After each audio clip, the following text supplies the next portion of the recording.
पसंद की शादियों के चक्कर में, आज दोस्तों के चक्कर में, अल्लाह अकबर, जरा गौर तो करें, 24-24 घंटे गुजर जाते हैं। हम अगर परदेश में हो, दोस्तों को फोन करेंगे, व्हाट्सएप करेंगे, क्या कभी माँ बाप को भी फोन करते हो? कभी माँ बाप की भी खैर सुन? मेरे भाइयों, आज हमारे माँ बाप हमारे मुंतजिर हैं, इंतजार में हैं कि मेरा बच्चा मुझे फोन करके मेरी खैरियत पूछे। घर में आते हो और सीधा घर में दाखिल हो जाते हो, माँ दुआ कर रही मेरा बेटा खैर से आए, माँ दुआ कर रही मेरा बेटा खैर से आए, और बेटे का हाल ये घर में दाखिल हुआ तो उसने माँ की खैरियत भी नहीं पूछी। ये हालात है। याद रखना, किसी के खूबसूरत से खूबसूरत चेहरे को देखने से आपको वो सवाब नहीं मिलता जो माँ बाप के झुर्री पड़े हुए चेहरों को देखने से मिलता है। अल्लाह के रसूल सल्लल्लाहु अलैहि वसल्लम फरमाते हैं, जो फरमा बरदार बेटा, फरमा बरदार बेटा, हदीस पाक का मफहूम है, फरमा बरदार बेटा अपने माँ बाप के चेहरे को मोहब्बत से देखे, अल्लाह उसे मकबूल हज का सवाब अता फरमाता है। आप मुझे बताइए ना मेरे भाइयों, जिस दिन ये चेहरे जमीन में दफन हो जाएंगे, जिस दिन ये चेहरे जमीन के अंदर गड़ जाएंगे, उस दिन इन चेहरों को याद करोगे। अपने माँ बाप का एहसान भूल गए मेरे भाइयों? वो माँ जिसने 9 महीने तक अपने पेट में हमें रखा। अरे जाओ, मर्द हो मर्द, अपनी ताकत पर घमंड और गुरूर है, किसी उस बंदे से जाकर सवाल करो जिसके किडनी के अंदर, जिसकी किडनी में पथरी हो गई है, चंद एमएम की पथरी अगर मर्द के गुर्दे में हो जाए तो मर्द उसके दर्द से जमीन पर हमने तड़पते देखा है। गौर तो करें, जो चंद एमएम की पथरी अपने महफूज गुर्दे के अंदर संभाल नहीं सकता, उस माँ को सलाम करो जिसने 3 किलो का वजन 9 महीने तक अपनी माँ ने, उस माँ ने अपने पेट में रखा। अल्लाह अकबर। और तुम्हें पता है, जवानी की दहलीज पर पहुंचने के बाद माँ को छोड़ने वालों, बाप को छोड़ने वालों, तुम्हें पता है, अल्लाह अकबर, जब माँ एक बच्चे को जन्म देती है तो वो हर लम्हा कभी मौत से करीब होती है, कभी जिंदगी से करीब होती है। जन्म देने वाली माँ मौत और जिंदगी के मझदार में जो है एक दूसरे के किनारों से टकराते रहती है। जिस माँ ने पैदाइश के वक्त इतने झटके बर्दाश्त किए, अल्लाह अकबर। मेरे इमाम अहले सुन्नत ने बड़ी खूबसूरत बात लिखी है कि बच्चे की पैदाइश औरत को जो होती है, अगर मर्द को उस मकाम से चूहा भी निकल जाए तो मर्द को दोबारा उस रास्ते जाने के लिए कभी तसव्वुर न करे। लेकिन एक माँ के जज्बात देखो, इतने दर्द सह करके बच्चे को जन्म देती है, लेकिन जैसे बच्चा पैदा होता है, अगर किसी चीज से दर्द मिलता है तो इंसान उससे प्यार नहीं करता, उसको भूल जाता है। लेकिन ये माँ की ममता है, जैसे उस दर्द के बाद बच्चा गोद में आता है, सारा दर्द एक सेकंड में भूल जाती है, अपने सीने से लगाती है उस बच्चे के लिए। फिर अल्लाह अकबर, एक लम्हे के लिए वो नहीं, अब पूरी जिंदगी उस बच्चे के लिए गुजारती है। अपना पूरा शबाब एक माँ अपने बच्चे पर निचोड़ देती है। हाँ हाँ, जवानी की दहलीज पर पहुंचकर अपनी जवानी पर घमंड और गुरूर करने वालों, ये माँ और बाप है जिसका शबाब निचोड़ दिया गया है, तब तुम्हें शबाब और जवानी मिली है। ये माँ बाप है। हाँ हाँ, हम लोग जब पेशाब करते थे, पेशाब और बिस्तर गीला हो जाता था, यही माँ बाप थे जो गीले बिस्तर पे खुद सोते थे और हमें सूखे पे सुलाते थे। हाँ हाँ, रात के 2-2, 3-3 बजे अगर हम रोते हुए उठते थे, माँ मारती नहीं थी बल्कि सीने पे चिमटाती थी, दूध पिलाती थी, दूध पीकर भी रोते थे, रात रात भर लेकर के बैठती थी। मेरी कौम के जवानों, ये एहसान भूल गए। एहतराम इंसानियत का तो रोना ही क्या है? जो माँ का एहतराम न करे, जो बाप का एहतराम न करे, जरा गौर कीजिए मेरे भाइयों, और याद रखना, अच्छी तरह याद रखना मेरी कौम के जवानों, आप तहज्जुद गुजार भी बन जाओ तो भी आपकी इबादत पे कबूल नहीं है जब तक माँ बाप को राजी न कर लो। बल्कि हदीस पाक है, अगर कोई शहीद हो जाए, शहीद, और माँ बाप नाराज हो या दोनों में से एक नाराज हो, शहीद होकर भी उसको जन्नत नहीं मिल सकती, जन्नत उसका ठिकाना नहीं हो सकता। अल्लाह अकबर। मैं अपनी गुफ्तगू को एंड करने लगा हूँ। ये उन्वान इतना जज्बाती है कि मैं खुद को काबू में नहीं रख पाता जब ये उन्वान आता है, इसलिए कि मुझे ऐसा लगता है कि मेरे पास जो भी नेमतें हैं वो मेरी माँ की दुआ की बरकत है। और मैं लोगों को कहता हूँ, अगर किसी औरत से मुरीद होना जायज होता तो फिर मैं अपनी माँ का मुरीद होता। अल्लाह अकबर, ये बात मैं आपसे कहना चाहता हूँ। लेकिन ऐसा नहीं है, औरतों से मुरीद नहीं हो सकते। अगर औरत से मुरीद होना जायज होता तो मैं अपनी माँ का मुरीद होता, इसलिए कि हमने जो सुना, देखा, पढ़ा, हमें पता चला कि माँ की खिदमत से जो मिला है वो किसी की खिदमत से नहीं मिला है। माँ की खिदमत से जो मिला है वो किसी की खिदमत से नहीं मिला है। और आज बीवियों की वजह से इधर घूंघट उठता है, उधर बेटा माँ बाप का बागी हो जाता है।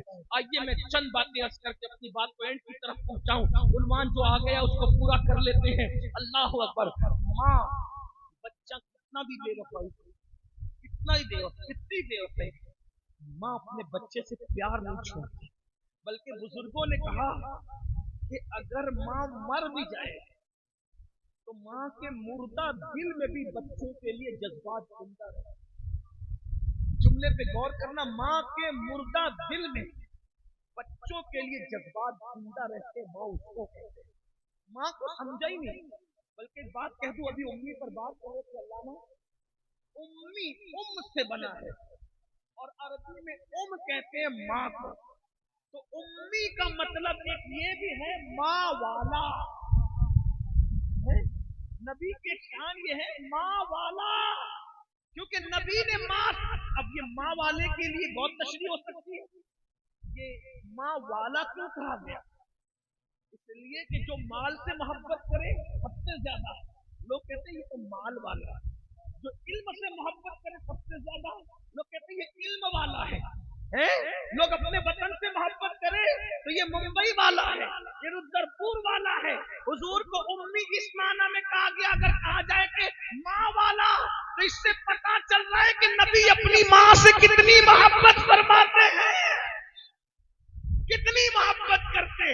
ये तो मैं अगर वक्त रहा तो पढ़ूंगा कि माँ से कितनी जब जब अब्वा से गुजरे तब तब अपनी अम्मी के मजार पर हाजिर, जब जब अब्वा से गुजरे तब तब, हत्ता के हज्जतुल वदा में काबाबाद में जा रहे हैं, माँ के मजार पर पहले जा रहे हैं। ये अपने नबी की शान है। अल्लाह, माँ के दिल में जज्बात होते औलाद के लिए, लेकिन औलाद बेवफा। माँ बाप मरने के बाद एहसास होता है कि माँ बाप क्या है।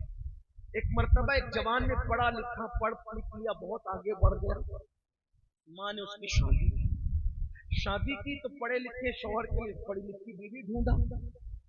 देखो, पढ़ो लिखो बहुत तरक्की करो, और मैं आपको कहता हूँ अपने बच्चों को भी पढ़ाओ लिखाओ, लेकिन डॉक्टर, इंजीनियर, टीचर, साइंसदान सब बनाने से पहले अपने बच्चों को मुसलमान बनाओ, उनको दीन का इल्म सिखाओ। अगर आपने दुनिया पढ़ा दिया, दीन नहीं सिखाया, तो वो तुम्हारे साथ गद्दारी करे। क्योंकि डॉक्टरी की तालीम के अंदर ये वो सब सिखाया जाता है, माँ का अदब नहीं सिखाया। ये माँ का अदब सिर्फ हदीस रसूल में, कुरान मुकद्दस में।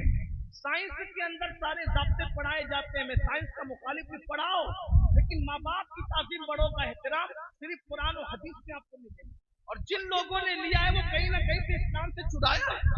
ये बात याद रखना, हमारे नबी माँ वाले थे। दोबारा पढ़ा लिखा लड़का था, पढ़ी लिखी लड़की मिल गई। उस पढ़ी लिखी लड़की ने शादी के चंद दिनों के बाद अपने शौहर से कहा कि तुम्हारी माँ से मेरे साथ निभा नहीं हो सकता, मैं तुम्हारी माँ के साथ निभा नहीं कर सकता। या तो ये बुढ़िया घर में रहेगी या तो मैंने घर में रहना। ये मंजिल एक शौहर के लिए बहुत मुश्किल होती है। लेकिन एक बात मैं आपसे कहना चाहता हूँ, माँ बाप के लिए जिसको छोड़ना पड़े छोड़ दिया जाए, लेकिन माँ बाप को नहीं छोड़े, क्योंकि हर नेमत मिल सकती है, माँ बाप नहीं मिल सकती, माँ बाप नहीं मिल सकती। अल्लाह एक है, उसके सिवा कोई शरीक नहीं। खुदा एक है और उसकी अता से माँ बाप भी एक है। हजारों औरतों को माँ कह लो, कोई माँ नहीं बन सकती, माँ एक है। हजारों मर्दों को बाप कह लो, बाप एक ही है। खुदा एक है, उसकी अता से माँ भी एक है, बाप भी एक है। जब उस लड़की ने कहा तुम्हारी माँ के साथ निभा नहीं हो सकता, पता है اس نے کہا ٹھیک، اگر میری ماں کے ساتھ نباہ نہیں ہو سکتا تو میں اپنی ماں کو اولڈ ہاؤس میں چھوڑ سکتا ہوں، جہاں پر بوڑھے پلتے اولڈ ہاؤس بن رہے ہیں اور ماں باپ کو لوگ وہاں چھوڑ دیتے ہیں، فیشن چلا ہے، ہم ماں کو وہاں چھوڑ دیتے ہیں۔ پہلی مرتبہ ماں کے پاس بیٹا آتا کہتا ہے ماں میں تمہیں کہیں گھمانے لے جانا چاہتا ہوں۔ ماں بڑی خوش ہوئی، پڑھ کے آیا تھا، کار خریدی تھی، اس کے بعد سے تو کبھی بیٹے کی کار میں بیٹھنا ہی نصیب نہیں ہوا۔ آج بیٹے کا موڈ اتنا اچھا ہے کہ مجھے گھمانے لے جا رہا ہے، کانپتے ہوئے بدن سے نکلی، کبھی باہر نکل نہیں سکی، کار میں بیٹھی، کار چلی اور ایک اولڈ ہاؤس کے پاس کار رک گئی۔ ایسے میں وہ اترنے کے بعد اولڈ ہاؤس کے زینے پر اپنی ماں کو بٹھایا اور ماں کو بٹھانے کے بعد کہا ماں معافی چاہتا ہوں، میری بیوی تمہارے ساتھ نباہ نہیں کر سکتی، اس لیے اس نے تمہیں گھر سے نکالنے کے کہا یہ اولڈ ہاؤس ہے ماں، یہیں اب تمہیں رہنے، اچھا میں چلتا ہوں۔ اور یہ کہہ کر کے کار میں بیٹھا اور جلدی سے بھاگ گیا، اس لیے کہ وہ بڑا آدمی تھا، مالدار تھا، پڑھا لکھا تھا، پورے شہر میں اس کی شہرت تھی، وہ چاہتا تھا کہ کسی کو پتا نہ چلے، ماں کو چھوڑ کے بھاگ گیا۔ ماں بیٹھے ہوئے رو رہی تھی، آنسو کے تھی، ذرا سوچو، جس نے اپنے سینے کا دودھ، جسے دنیا دودھ کہتی ہے، وہ کئی خون کے قطروں کا مجموعہ ہے۔ ہم نے اپنی ماں کا دودھ نہیں پیا ہے، بلکہ سینے کا خون ہماری ماں نے دودھ کی شکل میں ہمارے منہ میں نچوڑا۔ ایک ماں نے پورا شباب قربان، اپنے شباب کو آگ لگا دی ہے ایک بیٹے کو جوان کر۔ یہ جوانی یوں ہی نہیں ملی ہے، یہ جوانی کئی شباب آگ لگے ہیں تب کہیں جا کر ہمیں جوانی نصیب ہوئی ہے۔ ہاتھ پکڑ کے چلانا بھول گئے، اپنے ہاتھوں سے کھلانا بھول گئے۔ ارے جو رشتے تم بنا رہے ہو دوستوں کے اس کو نبھاتے ہو، جو رشتے اللہ نے بنائے